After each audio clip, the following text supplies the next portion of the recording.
আপনারা দেখছেন নিউজ তৎকাল 24। নমস্কার, নিউজ তৎকাল 24 এর পর্দায় আপনাদের সকলকে স্বাগত। আপনাদের সাথে আমি ত্রিশাগ্নি। দেখে নিন এখনকার সংবাদ শিরোনাম। শান্তির বাজারে সংঘর্ষে উত্তেজনা, পুলিশের তৎপরতায় নিয়ন্ত্রণে পরিস্থিতি। সাবরুমের 8 নং টিলায় জমে উঠল শেষ দিনের উৎসব, ভক্তদের উচ্ছ্বাস। উদয়পুর ত্রিপুরা সুন্দরী মন্দির চত্বরে নতুন শিব মন্দির ও নন্দী মহারাজের মূর্তি প্রতিষ্ঠা। ভাইদের হামলায় আহত বড় ভাই হাসপাতালে ভর্তি। মোড় নিতে গিয়ে নিয়ন্ত্রণ হারিয়ে ভয়াবহ বাইক দুর্ঘটনা, গুরুতর 2 যুবক। জোরদার মিছিল ও শক্তি প্রদর্শনের মধ্য দিয়ে দক্ষিণ ত্রিপুরার 2 এডিসি আসনে বামফ্রন্ট প্রার্থীদের মনোনয়ন জমা। দেখে নিন এখন সংবাদ বিস্তারিতভাবে।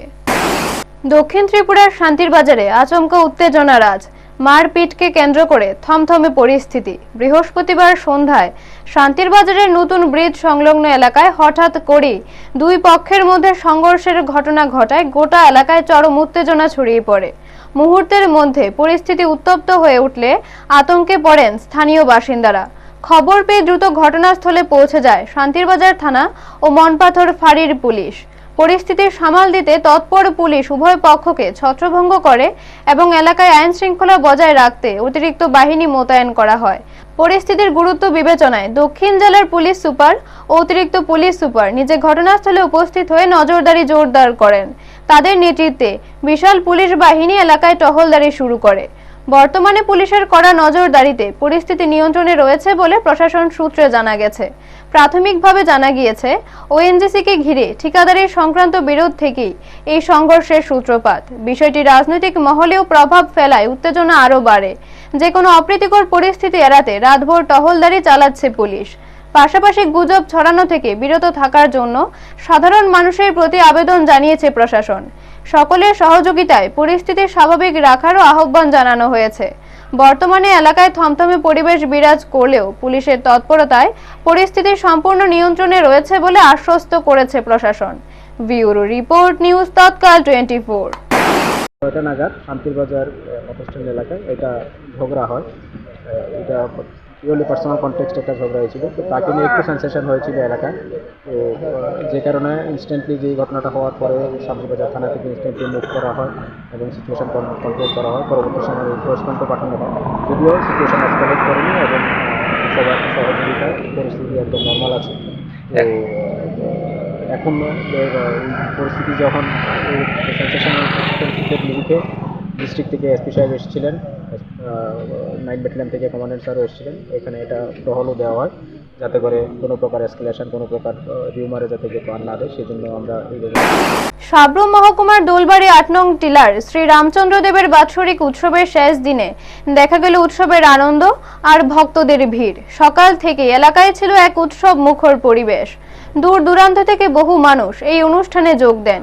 উপস্থিত ছিলেন সাবরুমের প্রাক্তন বিধায়ক শঙ্কর রায়ও। ভক্তদের মধ্যেও দেখা যায় বাড়তি উৎসাহ ও আনন্দ। উৎসবটি শুধু ধর্মীয় আচার অনুষ্ঠানের মধ্যেই সীমাবদ্ধ ছিল না, এটি একটি সামাজিক মিলন মেলায় পরিণত হয়, যেখানে বিভিন্ন শ্রেণীর পেশার মানুষ একসাথে সময় কাটান। একে অপরের সঙ্গে দেখা সাক্ষাৎ, শুভেচ্ছা বিনিময় সব মিলিয়ে এক সুন্দর পরিবেশ তৈরি হয়। এই ধরনের অনুষ্ঠানে জননেতাদের অংশগ্রহণ সাধারণ মানুষের সঙ্গে তাদের সম্পর্ককে আরও কাছাকাছি নিয়ে আসে। পাশাপাশি এটি স্থানীয় সংস্কৃতি ও ঐতিহ্যের প্রতি সম্মান ও সমর্থনের বার্তা দেয়। সব মিলিয়ে 8 নং টিলায় এই বাৎসরিক উৎসবের সমাপ্তি শুধু একটি ধর্মীয় অনুষ্ঠানের শেষ নয়, বরং মানুষের মধ্যে ঐক্য, সম্প্রীতি ও ভ্রাতৃত্ববোধকে আরও দৃঢ় করে তোলে। ব্যুরো রিপোর্ট, নিউজ তৎকাল 24। ভক্তি, আস্থা আর ঐতিহ্যের মিলনে শুক্রবার সকালে এক বিশেষ মুহূর্তের সাক্ষী থাকলো ত্রিপুরার উদয়পুর। ঐতিহ্যবাহী মাতা ত্রিপুরার সুন্দরী মন্দির চত্বরে আনুষ্ঠানিকভাবে প্রতিষ্ঠা করা হলো নতুন শিব মন্দির এবং নন্দী মহারাজের মূর্তি। প্রায় 5 শতাব্দীরও বেশি প্রাচীন এই শক্তিপীঠের নতুন সংযোজনকে ঘিরে দিনভর উৎসবের আবহ তৈরি হয়। সকালে মন্দির প্রাঙ্গণ থেকে কল্যাণ সাগর পর্যন্ত একটি শোভাযাত্রা বের করা হয়। ভক্ত পুরোহিতদের উপস্থিতিতে ধর্মীয় নিয়ম মেনে ঘট নিয়ে পবিত্র জল সংগ্রহ করা হয়। পরে সেই জল দিয়ে নতুন শিব মন্দিরে পূজা ও প্রতিষ্ঠা অনুষ্ঠান সম্পন্ন হয়। এই অনুষ্ঠানে উপস্থিত ছিলেন স্থানীয় বিধায়ক অভিষেক দেবরায়, গোমতী জেলার জেলা শাসক রিঙ্কু লাথের, মন্দিরের প্রধান পুরোহিত চন্দন চক্রবর্তী সহ অন্যান্য জনপ্রতিনিধি, পুরোহিত বৃন্দ ও বহু ভক্ত। উল্লেখ্য, উদয়পুরে অবস্থিত মাতা ত্রিপুরা সুন্দরী মন্দির ভারতের 51টি শক্তি পীঠের অন্যতম। এখানে দেবী পার্বতী ত্রিপুরা সুন্দরী রূপে পূজিত হন এবং ভৈরব হিসেবে ত্রিপুরের শিবের আরাধনা করা হয়। নতুন শিব মন্দির ও নন্দী মহারাজের প্রতিষ্ঠার ফলে এই তীর্থস্থানের ধর্মীয় গুরুত্ব আরও বৃদ্ধি পাবে বলে মনে করছেন ভক্তরা। এছাড়াও মন্দির চত্বরে ইতিমধ্যে সংস্কার ও সৌন্দর্যায়নের কাজ সম্পন্ন হয়েছে। উন্নত অবকাঠামো, পরিচ্ছন্ন পরিবেশ এবং নতুন সাজসজ্জা পর্যটকদের কাছে এই ঐতিহাসিক স্থানের আকর্ষণ আরও বাড়াবে বলে আশা করা হচ্ছে। সব মিলিয়ে এই উদ্যোগ শুধু ধর্মীয় আয়োজন নয়, বরং ত্রিপুরার ঐতিহ্য ও সংস্কৃতিকে আরও সমৃদ্ধ করার একটি গুরুত্বপূর্ণ পদক্ষেপ হিসেবে দেখা হচ্ছে। ব্যুরো রিপোর্ট, নিউজ তৎকাল 24। এটা আমার জীবনের জন্য খুব একটা গুরুত্বপূর্ণ দিন, কারণ আপনারা সকলে জানেন আজকের দিনে আমাদের শিব মন্দিরের প্রাণ প্রতিষ্ঠা হচ্ছে। তো আমি এখানে উপস্থিত থাকতে পেরে আমি আমার নিজেকে ধন্য মনে করছি, কারণ এখানে আসা, যোগদান দেওয়া এটা অত্যন্ত ভাগ্যের বিষয়। এবং যারা সমস্ত পুণ্যার্থীরা যারা এখানে উপস্থিত হয়েছেন, মাননীয় ডিএম সহ সমস্ত যারা পুণ্যার্থীরা এসেছেন, সবাইকে আমি মনে করবো আজকে যতটা ভগবান, যেখানে আমাদের শ্রী ভৈরবের মন্দিরের নতুন নবনির্মিত যে মন্দির, তার যে মন্দিরের প্রতিষ্ঠা হচ্ছে, সেখানে উপস্থিত থাকতে পেরে আজকে চৈত্র মাসের 5 তারিখ শুভ দিন। এই দিনে আমাদের দীর্ঘদিনের পূর্বেই ধার্য ছিল যে আজকের দিনেই বাবা ত্রিপুরেশ্বরী ভৈরব এখানে আসবেন, মন্দিরের প্রতিষ্ঠা হবে। তো সেই কাজই আমাদের সকাল থেকে শুরু হয়েছে গঙ্গায়নের মাধ্যমে। প্রথমে গঙ্গা পূজা হয়, সেখানে আমাদের সমস্ত পুণ্যার্থীরা এখানে উপস্থিত ছিলেন সাধুসন্তদের সঙ্গে, এবং সেখান থেকে এনে আমাদের মন্দিরের প্রদক্ষিণ করার পর, মার দর্শন করার পর, মন্দিরের প্রদক্ষিণ করার পর আমাদের যে কাজ ছিল সেই কাজ আমরা করেছি। এখন মন্দিরের যে প্রতিষ্ঠার কাজ, যেটা মন্ত্র উচ্চারণের মাধ্যমে হবে, সেটাও এখন শুরু হয়েছে। এবং এখানে একটা আগে এরকমভাবে ছিল না, এটা অত্যন্ত নতুনভাবে এটা করা হয়েছে। পারিবারিক অশান্তি থেকে বড়সড় সংঘর্ষ, জায়গা সংক্রান্ত বিবাদকে কেন্দ্র করে লংতরাই ভ্যালির পূর্ব মাছলি এলাকায় রক্তাক্ত হলেন এক ব্যক্তি। গুরুতর জখম অবস্থায় তাকে হাসপাতালে ভর্তি করা হয়েছে। ঘটনার বিবরণে জানা যায়, মনু থানাধীন পূর্ব মাছলি এলাকার একই পরিবারের 3 ভাই প্রজেশ দাস, গণেশ দাস ও কার্তিক দাসের মধ্যে দীর্ঘদিন ধরে জমি নিয়ে বিরোধ চলছিল। পরিবারের মোট 40 থেকে 45 কানি সম্পত্তি ভাগাভাগি নিয়ে এই বিবাদ চরমে ওঠে। বিষয়টি আদালতেও বিচারাধীন রয়েছে। অভিযোগ, এই বিবাদের জেরেই প্রজেশ দাস ও গণেশ দাস অন্য কয়েকজনকে সঙ্গে নিয়ে বড় ভাই কার্তিক দাসের উপর হামলা চালায়। এতে তিনি গুরুতর জখম হন। প্রথমে তাকে 82 মাইল হাসপাতালে নিয়ে যাওয়া হয়, পরে অবস্থার অবনতি হলে উন্নত চিকিৎসার জন্য কুলাই হাসপাতালে রেফার করা হয়।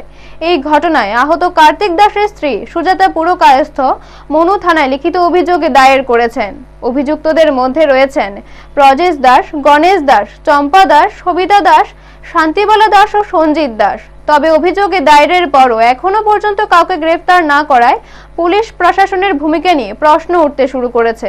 আহত কার্তিক দাসের পরিবারে রয়েছেন তার স্ত্রী ও এক কন্যা। পরিবারের অভিযোগে জমি দখলের উদ্দেশ্যে পরিকল্পিতভাবে এই হামলা চালানো হয়েছে। এদিকে ঘটনার বিস্তারিত তুলে ধরে সংবাদ মাধ্যমের সামনে নিজের বক্তব্য জানিয়েছেন আহত কার্তিক দাস। সব মিলিয়ে এই ঘটনাকে ঘিরে এলাকায় উত্তেজনা বিরাজ করছে এবং দ্রুত অভিযুক্তদের গ্রেফতারের দাবি উঠছে স্থানীয়দের মধ্যে। ব্যুরো রিপোর্ট, নিউজ তৎকাল 24।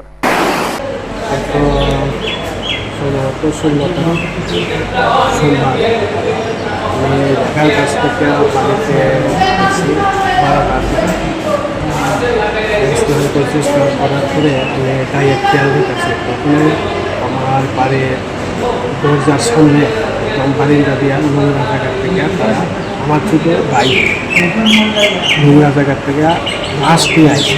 তখন আমার বাইরে কইলাম নোংরা জায়গার থেকে এদিকে নাই, আবার ঘরের পিছন দিকে তো রাস্তা আছে, সেদিকে গেলে তো ভালো। এই কথা নিয়ে একটু কথা কাটাকাটি হইতেছে।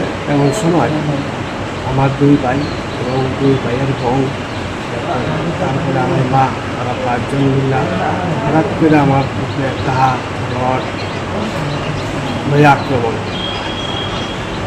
মাথাতে 5-4টা কোপ আছে, পায়ে ঘুরতে বাইরে পাটা ভেঙে দিছে, হাতি ভেঙে গেছে। তারপরে আমার স্ত্রী চিল্লাচিল্লি করে সারা প্রতিবাসী সবাই গেছে। আমার প্রাণের আছে, সেটা প্রাণের এখানে স্পট ডেট। তার উদ্দেশ্য হলো আমাদের পুরা ভেদ করা লাগে। আমার কিছু জায়গা আছে 30-40 কাঠের মতন। আমার তো এক মেয়ে দ্রুতগতির ছুটে চলা মুহূর্তেই থেমে গেল এক ভয়াবহ দুর্ঘটনায়। সোনামুড়া মহকুমার ধনপুর বাজার এলাকায় মূল সড়কের মোড় নিতে গিয়ে নিয়ন্ত্রণ হারিয়ে গুরুতর দুর্ঘটনার সম্মুখীন হন দুই যুবক। ঘটনাটি ঘটে ধনপুর বাজারের একটি ব্যাংকের সামনে। জানা গেছে, ধনপুর তারাপুকুর এলাকার বাসিন্দা খুরশেদ আলম ও ইমান মিয়া একটি পালসার বাইকে করে মাছিমা থেকে ধনপুর বাজারের দিকে আসছিলেন। পথে ধনপুর বাজারে পৌঁছেই মোড় নিতে গিয়ে হঠাৎ নিয়ন্ত্রণ হারিয়ে ফেলেন চালক খুরশেদ আলম।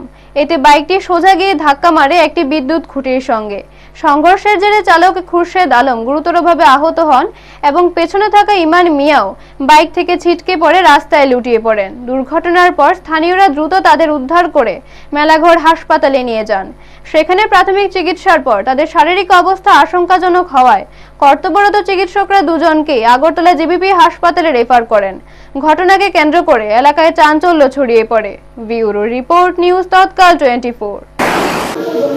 যাত্রা ইয়ের থেকে আসলো, মাসিমের থেকে আসছিল দলপুর বাজার ব্যাংকের সামনে, মানে স্টার্টিংয়ের ভিতরে নিউটন হারে পড়ে গেছে আর কি। পড়ে দেখাম বসে হ্যাঁ বাড়ি গেছে, হ্যাঁ রাস্তা পড়ে গেছে।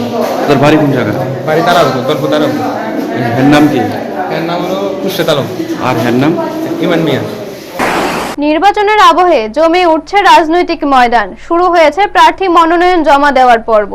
শুক্রবার দক্ষিণ ত্রিপুরার দুটি এডিসি আসনে বামফ্রন্ট সমর্থিত সিপিআইএম এর প্রার্থীরা আনুষ্ঠানিকভাবে মনোনয়ন পত্র জমা দেন। 27 পূর্ব মুহুরীপুর ভুরাতলি আসনে প্রার্থী বারজুং ত্রিপুরা এবং 28 শিলাছড়ি মনুবঙ্কুল আসনে প্রার্থী উচাথুই মগ দলীয় নেতৃত্ব ও সমর্থকদের সঙ্গে নিয়ে সাবরুম মহকুমার শাসক তথা সংশ্লিষ্ট দুই কেন্দ্রের রিটার্নিং অফিসার সুমন রক্ষিতের হাতে মনোনয়নপত্র তুলে দেন। এর আগে সকাল 11:30টার সময় কলাছড়া থেকে একটি বর্ণাঢ্য বাইক ও গাড়ির মিছিল বের হয়ে মনুবঙ্কুল হয়ে সাবরুম মহকুমার শাসক দপ্তরের সামনে পৌঁছায়। পরে সেখান থেকে দলীয় সমর্থকদের নিয়ে সংগঠিত মিছিল করে মহকুমা অফিসে প্রবেশ করা হয়। মিছিলে উপস্থিত ছিলেন দুই কেন্দ্রের প্রার্থী ছাড়াও সিপিআইএম এর কেন্দ্রীয় কমিটির সদস্যা কৃষ্ণা রক্ষিত, প্রাক্তন সাংসদ শঙ্কর প্রসাদ দত্ত, তাপস দত্ত এবং জিএমপি নেতা ও প্রাক্তন বিধায়ক প্রভাত চৌধুরী সহ অন্যান্য নেতৃত্ব। দুপুর প্রায় 1:20 27 নম্বর এডিসি আসনের প্রার্থী বারজুং ত্রিপুরা এবং 28 নম্বর আসনের প্রার্থী উচাথুই মগ পৃথকভাবে তাদের মনোনয়নপত্র রিটার্নিং অফিসারের কাছে জমা দেন। ব্যুরো রিপোর্ট, নিউজ তৎকাল 24।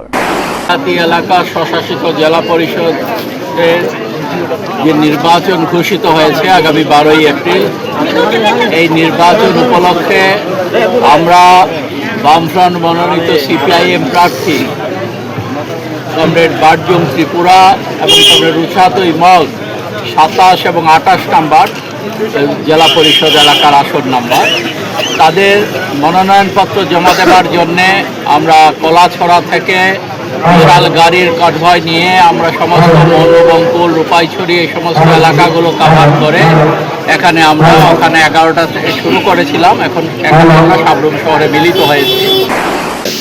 তো কি বলবেন? নমস্কার সবাইকে। আজকে তো আমরা দুটা কেন্দ্রে 27 এবং 28 কেন্দ্রে আমরা প্রার্থী নমিনেশন দাখিল করলাম। অ্যাকচুয়ালি আমাদের পার্টি বা আমরা এই যে এডিসি এলাকার মধ্যে বিশেষ করে দুর্নীতি বা বেকারদের বঞ্চনা, মানুষের বঞ্চনা, তার নিরিখেই আমরা মানুষের কাছ থেকে আমরা দেখাচ্ছি। আমি বলবো 27-এ পূর্ব মুহুরীপুর ভুরাতলি 100% আমি জয়ী হব। আপনার ইস্যু কি আছে? নির্বাচনে কি ইস্যু নিয়ে যাচ্ছেন পাবলিকের কাছে? পাবলিক কাছে সামনে এডিসি এলাকায় অনেক উন্নয়নের কাজ বাকি আছে। ওই কাজগুলোর আমার ইস্যু এবং ডেভেলপমেন্ট, বিভিন্ন জায়গায় রাস্তা নাই, পানীয় জল নাই, তারপরে বিদ্যুৎ এখনও অনেক জায়গায় এই মধ্যে বুঝছি আমি বিদ্যুৎ সমস্যা আছে। এখনকার মতো সংবাদ এই পর্যন্ত। পরবর্তী সংবাদের জন্য চোখ রাখুন নিউজ তৎকাল 24 এর পর্দায়।